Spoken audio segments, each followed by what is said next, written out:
आज माघ मास की आखिरी पूर्णिमा है। इस दिन भगवान सत्यनारायण की व्रत कथा पढ़ने व सुनने मात्र से ही हर मनोकामना पूर्ण हो जाती है। इस व्रत कथा को मैं आपके सामने प्रस्तुत करती हूँ। श्री सत्यनारायण व्रत कथा का प्रथम अध्याय।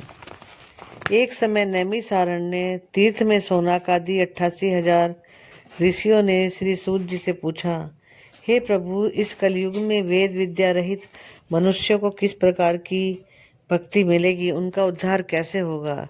हे मुनि श्रेष्ठ, कोई ऐसा तप कहिए जिससे थोड़े समय में पुण्य प्राप्त हो तथा मनवांछित फल मिले। यह कथा सुनने की हमारी प्रबल इच्छा है। सर्व शास्त्र ज्ञाता श्री सूत जी बोले, हे वैष्णव में पूज्य, आप सबने प्राणियों के हित की बात पूछी है। अब मैं उस श्रेष्ठ व्रत को आप लोगों से कहूंगा, जिस व्रत को नारद जी ने लक्ष्मी नारायण भगवान से पूछा था और श्री लक्ष्मीपति ने मुनि शेष नारद जी से कहा था। यह कथा सुनो। एक समय योगी राज नारद जी दूसरों के हित की इच्छा से अनेक लोकों में घूमते हुए मृत्यु लोक में आ पहुंचे। यहाँ अनेक योनियों में जन्मे हुए प्राय सभी मनुष्यों को अपने कर्मों द्वारा अनेकों दुखों से पीड़ित होकर विचार करने लगे, किस यत्न करने से निश्चय ही मानव के दुखों का नाश होगा। ऐसा मन में सोचकर भगवान नारद विष्णु लोक गए। वहां श्वेत वर्ण और 4 भुजाओं वाले देवों के इष्ट नारायण का, जिनके हाथों में शंख चक्र गदा और पद्म थे तथा वरमाला पहने हुए थे, देखकर स्तुति करने लगे। हे भगवान, आप अत्यंत शक्ति से संपन्न हैं। मन तथा वाणी भी आपको नहीं पा सकती। आपका आदि मध्य अंत नहीं है। निर्गुण स्वरूप सृष्टि के कारण भक्तों के दुखों को नष्ट करने वाले हो, आपको मेरा नमस्कार है। नारद जी से इस प्रकार की स्तुति सुनकर विष्णु भगवान बोले, हे मुनि श्रेष्ठ, आपके मन में क्या है? आपका किस काम के लिए आगमन हुआ है? निसंकोच कहो। तब नारद मुनि बोले, मृत्यु लोक में सब मनुष्य जो अनेक योनियों में पैदा हुए हैं, अपने कर्मों के द्वारा अनेक प्रकार के दुखों से दुखी हो रहे हैं। नाथ, मुझ पर दया रखते हो तो बताइए, और इन मनुष्यों के सब दुख थोड़े ही समय पतन से कैसे दूर हो सकते हैं? श्री भगवान जी बोले, हे नारद, मनुष्यों की भलाई के लिए तुमने बहुत अच्छी बात पूछी है। जिस काम के करने से मनुष्य मोह से छूट जाता है, वह मैं कहता हूँ। सुनो, बहुत पुण्य देने वाला स्वर्ग तथा मृत्यु लोक दोनों में दुर्लभ यह उत्तम व्रत है। आज मैं प्रेम बरस होकर तुमसे कहता हूँ। श्री सत्यनारायण भगवान का यह व्रत अच्छी तरह विधान पूर्वक संपन्न करके मनुष्य तुरंत ही सुख भोग कर मरने पर मोक्ष को प्राप्त होता है। श्री भगवान के वचन सुनकर नारद जी बोले, इस व्रत का फल क्या है, क्या विधान है और किस दिन यह व्रत करना चाहिए? भगवान, मुझे विस्तार से कहो। भगवान बोले, दुख शोक आदि को दूर करने वाला तथा व्रत सब स्थानों पर विजय करने वाला है। भक्ति और श्रद्धा के साथ किसी भी दिन मनुष्य श्री सत्यनारायण की शाम के समय ब्राह्मण और बंधुओं के साथ धर्म परायण होकर पूजा करे। भक्ति भाव से नैवेद्य, केले का फल, घी, दूध और गेहूं का चूर्ण सवाया ले। गेहूं के अभाव में साठी का चूर्ण, शक्कर अथवा गुड़ ले तथा भक्ति भाव से भगवान को अर्पण करे। बंधु बांधव सहित ब्राह्मणों को भोजन कराए, तत्पश्चात स्वयं भोजन करे। रात्रि में नृत्य गीत आदि का आयोजन कर श्री सत्यनारायण भगवान का स्मरण करता हुआ व्यतीत करे। इस तरह व्रत करने से मनुष्य की इच्छा निश्चय पूरी होती है। विशेषकर कली काल में मृत्यु लोक पर यही मोक्ष का सरल उपाय है। श्री सत्यनारायण भगवान का प्रथम अध्याय संपूर्ण। द्वितीय अध्याय। सूत जी बोले, हे ऋषियों, जिसने पहले समय में इस व्रत को किया है उसका इतिहास कहता हूँ, ध्यान से सुनो। सुंदर काशी नगरी में एक अत्यंत निर्धन ब्राह्मण रहता था। वह भूख और प्यास से बेचैन हुआ पृथ्वी पर घूमता था। ब्राह्मणों से प्रेम करने वाले श्री भगवान ने ब्राह्मण को दुखी देखकर बूढ़े ब्राह्मण का रूप धारण कर उसके पास जा आदर के साथ पूछा, हे विप्र, तुम नित्य ही दुखी होकर पृथ्वी पर क्यों घूमते हो? हे श्रेष्ठ ब्राह्मण, यह सब मुझसे कहो, मैं सुनना चाहता हूँ। ब्राह्मण बोला है, मैं निर्धन ब्राह्मण हूँ, भिक्षा के लिए पृथ्वी पर फिरता हूँ। हे भगवान, यदि आप इससे छुटकारे उपाय जानते हो तो कृपा कर कहो। पद ब्राह्मण बोला कि श्री सत्यनारायण भगवान मनवांछित फल देने वाले हैं, इसलिए हे ब्राह्मण, तू उसका पूजन कर, जिसके करने से मनुष्य सब दुखों से मुक्त हो जाता है। ब्राह्मण को व्रत का सारा विधान बतलाकर बूढ़े ब्राह्मण का रूप धारण करने वाले श्री सत्यनारायण भगवान अंतर्ध्यान हो गए। जिस व्रत को व्रत ब्राह्मण ने बतलाया है मैं उसको करूंगा। यह निश्चय करने पर उस ब्राह्मण को रात में नींद नहीं आई और वह सवेरे उठकर श्री सत्यनारायण भगवान के व्रत का निश्चय कर भिक्षा के लिए चल दिया। उस दिन उसको भिक्षा में बहुत सा धन मिला, जिससे बंधु बांधवों के साथ उसने सत्यनारायण भगवान का व्रत किया। इसके करने से वह भी हर मास दुखों से छूटकर अनेक प्रकार की संपत्तियों से युक्त हुआ। इस समय वह भी हर मास व्रत करने लगा। इस तरह सत्यनारायण भगवान के व्रत को जो करेगा वह सब पापों से छूटकर मोक्ष को प्राप्त होगा। आगे जो पृथ्वी पर सत्यनारायण भगवान का व्रत करेगा वह मनुष्य सब दुखों से छूट जाएगा। इस तरह नारद जी से नारायण का कहा हुआ व्रत मैंने तुमसे कहा। हे विप्र, अब मैं और क्या कहूँ। ऋषि बोले, मुनीश्वर, संसार में इस विप्र से सुनकर किस किसने इस व्रत को किया है, हम सब सुनना चाहते हैं, इसलिए हमारे मन में श्रद्धा है। सूत जी बोले, मुनियों, जिसने इस व्रत को किया है वह सब सुनो। एक समय एक व्रत ब्राह्मण धन और ऐश्वर्य के अनुसार बंधु बांधवों के साथ व्रत करने को तैयार हुआ। उसी समय एक लकड़ी बेचने वाला बूढ़ा आदमी आया और बाहर लकड़ियों को रखकर विप्र के मकान में गया। प्यास से दुखी लकड़हारा उनको व्रत करते देखकर विप्र को नमस्कार कर कर कहने लगा कि आप यह किसका व्रत पूजन कर रहे हैं और इस व्रत के करने से क्या फल मिलता है, कृपा करके मुझे कहो। ब्राह्मण ने, सब मनोकामनाओं को पूर्ण करने वाला यह व्रत श्री सत्यनारायण भगवान का व्रत है। इसकी कृपा से मेरे यहाँ धन आदि की वृद्धि हुई है। विप्र के इस व्रत के बारे में जानकर लकड़हारा बहुत प्रसन्न हुआ। भगवान का चरणामृत ले और भोजन करने के बाद अपने घर को गया। लकड़हारे ने अपने मन में इस प्रकार का संकल्प किया कि आज ग्राम में लकड़ी बेचने से जो धन मिलेगा उसी से सत्यनारायण व्रत देव का उत्तम व्रत करूंगा। यह मन में विचार कर वह बूढ़ा आदमी लकड़ियां अपने सिर पर रखकर जिस नगर में धनवान लोग रहते थे वह ऐसे सुंदर नगर में गया। उस रोज वहां पर उसने लकड़ियों का दाम पहले से चौगुना मिला। वह बूढ़ा लकड़हारा दाम ले और अति प्रसन्न होकर पके केले की फली, शक्कर, घी, दूध, दही और गेहूं का चूर्ण इत्यादि सत्यनारायण भगवान के व्रत की कुल सामग्रियों को लेकर अपने घर चला गया। फिर उसने अपने भाइयों को बुलाकर विधि के साथ भगवान जी की पूजा व्रत किया। उस व्रत के प्रभाव से वह बूढ़ा लकड़हारा धन, पुत्र आदि से युक्त हुआ और संसार के समस्त सुख भोग कर वैकुंठ को चला गया। श्री सत्यनारायण भगवान का द्वितीय अध्याय संपूर्ण। तृतीय अध्याय। सूत जी बोले, हे श्रेष्ठ मुनियों, अब मैं आगे की कथा कहता हूँ, सुनो। पहले समय में उल्लू का नाम का एक बुद्धिमान राजा था।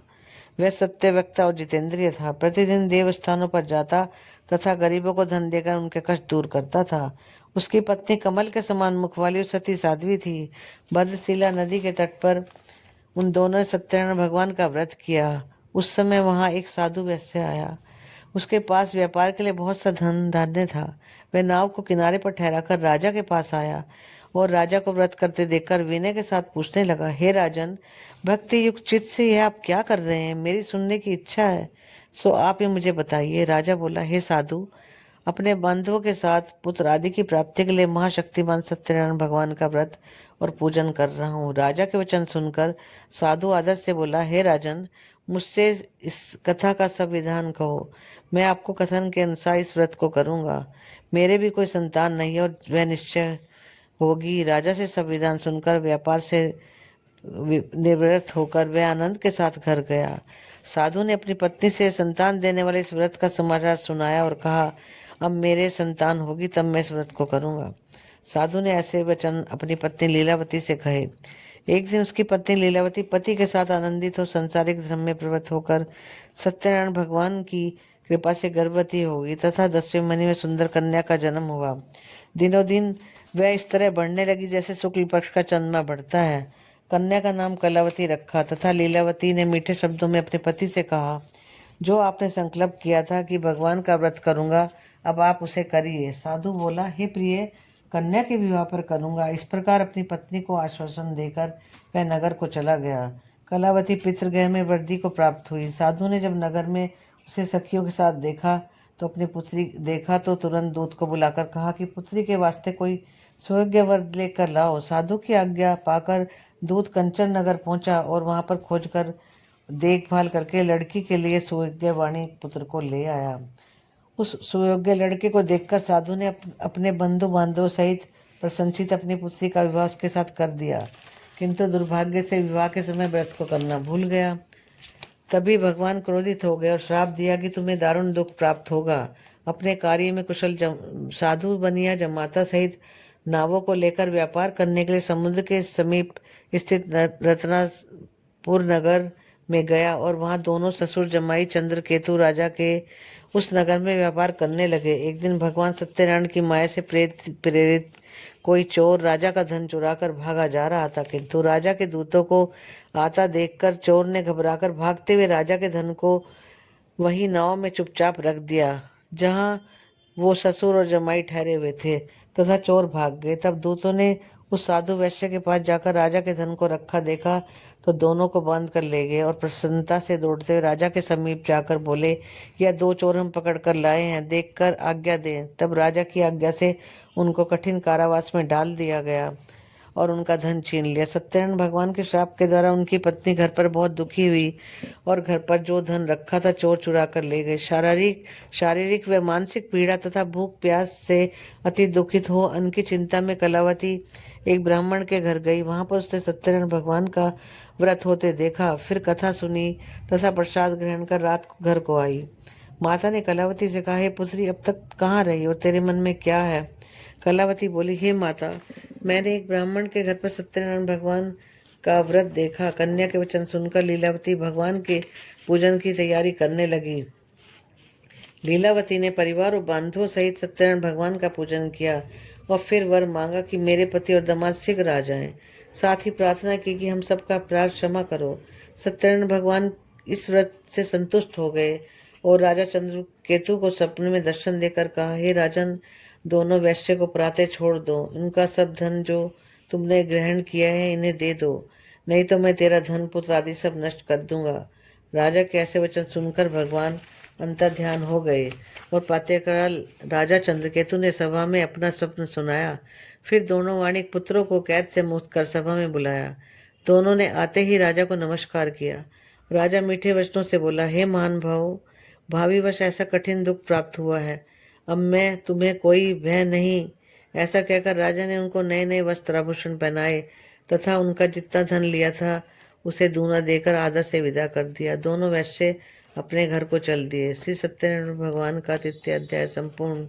चतुर्थ अध्याय। सूत जी बोले, वैश्य में मंगलाचार करके यात्रा आरंभ की और अपने नगर को चला। थोड़ी दूर निकलने पर दंडी वैश्यधारी सत्यनारायण भगवान ने उससे पूछा, हे साधु, तेरी नाव में क्या है? अभिमानी वश वाणिक हंसता हुआ बोला, हे दंडी, आप क्यों पूछते? मेरी क्या धन लेने की इच्छा है? मेरी नाव में तो बेल और पत्ते भरे हैं। वैश्य का कठोर वचन सुनकर भगवान ने कहा, तुम्हारा वचन सत्य हो। दंडी ऐसा कहकर वहां से दूर चले गए। कुछ दूर जाकर समुद्र के किनारे बैठ गए। दंडी के जाने पर वैश्य ने नित्य क्रिया करने के बाद नाव को ऊंची उठी देखकर अचंभा किया तथा नाव में बेल और पत्ते आदि देखकर मूर्छित जमीन पर गिर पड़ा। फिर मूर्छा खुलने पर अत्यंत शोक प्रकट करने लगा। तब उसका दामाद बोला, आप शोक न करें, यह दंडी का श्राप है, अतः उसकी शरण में चलना चाहिए, तभी हमारी मनोकामना पूर्ण होगी।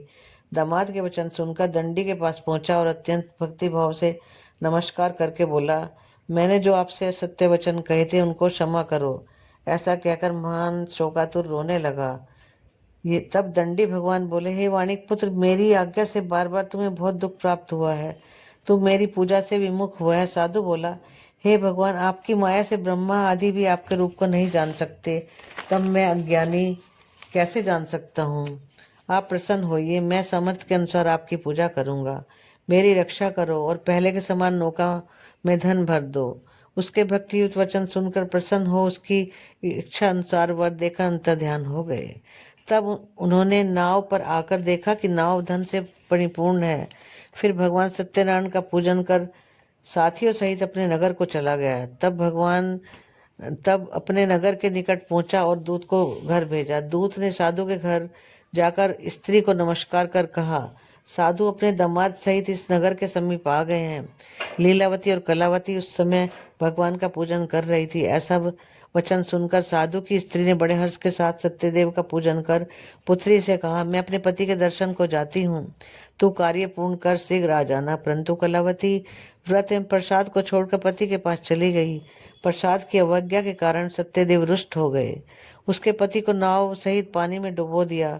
कलावती अपने पति को न देखकर रोती हुई जमीन पर गिर गई।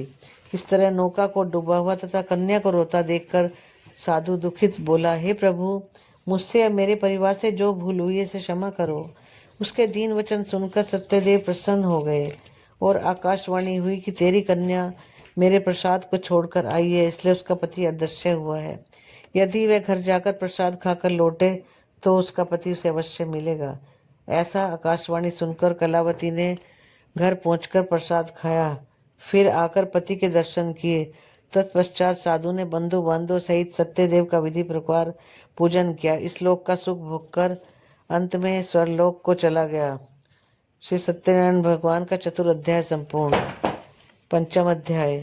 सूत जी बोले, हे ऋषियों, मैं और भी कथा कहता हूँ और सुनो। प्रजापालन में लीन तुंगध्वज नाम का एक राजा था। उसने भी भगवान का प्रसाद त्याग कर एक समय वन में जाकर अन्य पशुओं को मारकर बड़ के वृक्ष के नीचे आया।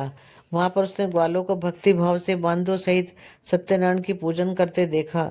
राजा देखकर भी अभिमानवश वहां नहीं गया और ना नमस्कार किया।